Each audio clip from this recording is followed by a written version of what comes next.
This is John DeLeo behind the futon. And he's got another example of someone who's overlooked for a very good performance. Yes, from my book, Not Even Nominated, 40 Overlooked Co-Stars of Oscar-Winning Performances. And today we're going to talk about Cary Grant in the Philadelphia Story, because, you see, Jimmy Stewart won the Oscar as Best Actor that year for that movie. And there's Cary Grant right next to him, equally terrific in that movie, and he wasn't even nominated.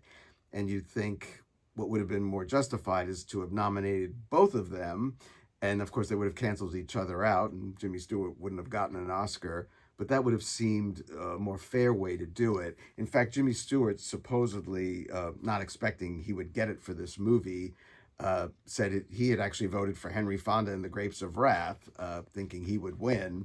So he was surprised too. So in the book, I get to put the spotlight on Cary Grant's performance, and he's wonderful. Here's an original old movie magazine from when the film came out, a color shot of the three stars, Katharine Hepburn in the middle, color shot from a black and white movie. Three stars in their primes. They all look fantastic and they're wonderful and playing light comedy. And I guess it was somewhat easy to overlook Cary Grant in the favoring Jimmy Stewart, because Jimmy Stewart has the extended drunk scene, which was very showy and fun.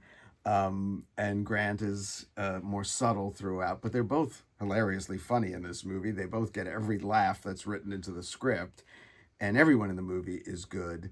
Hepburn was, of course, up for Best Actress. Ruth Hussey was up for Supporting Actress. It was up for Best Picture and Best Director, and it won for Best Screenplay. And there's Cary Grant, basically the only sort of main contributor left out in the cold, and he's top billed, and like I said, he's absolutely wonderful.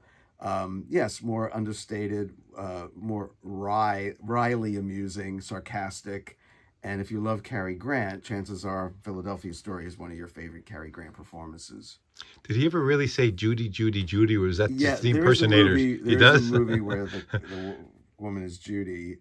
So yeah, it's not quite like that. But yes, there's yes. So it's founded in something. It's not completely made up. And this was towards the beginning of his career? He's a major star when He is a does major star. Philadelphia So Story. they're of equal stature, the people in the... Actually, I would say at this particular moment when the movie came out, Cary Grant was of the higher stature, because this was Hepburn's comeback movie after being box office poison. She did the play The Philadelphia Story in New York, and then was able to star in the movie. Howard Hughes bought the film rights and gave them to her as a gift so she could make the deal Very nice. for her comeback.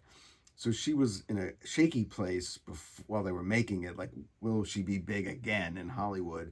And Jimmy Stewart was a newer star than Cary Grant. He had just hit it really big with Mr. Smith Goes to Washington the year before. So he was a star.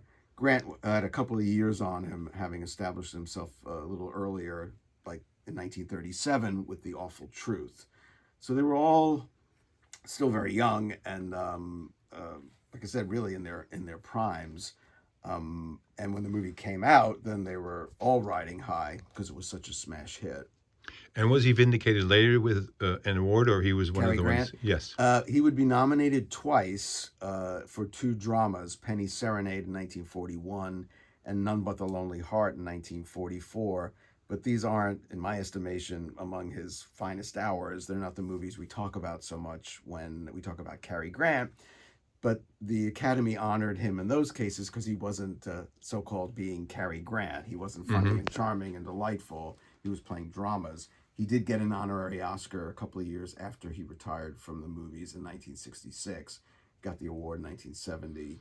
So that was you're all done. We want to say thank you for all of your contributions, even though you never did anything that we were able to, specifically give you an award for. Mm-hmm.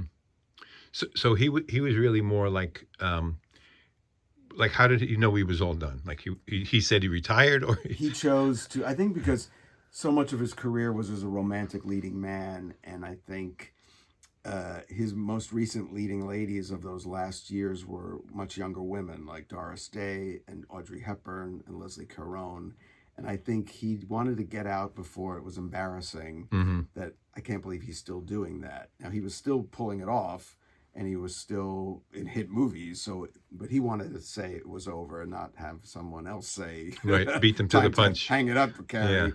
So he was only 62 when he retired. But right, he could have gone into other kinds of parts. But I think by then, I'm guessing he was very satisfied with the body Hmm. of work he created, the kind of presence and star personality he was remembered for, and didn't really want to play people's And he could grandfather preserve his legacy better, maybe. just that way instead of, Hmm. like I said, playing grandpas and stuff that wasn't really Cary Grant. So our third overlooked, not even nominated, Cary Grant. Don't forget to look for not even nominated. 40 overlooked co-stars of Oscar-winning performances. Thanks, everybody. Thank you, Thanks, John. Nick. Okay.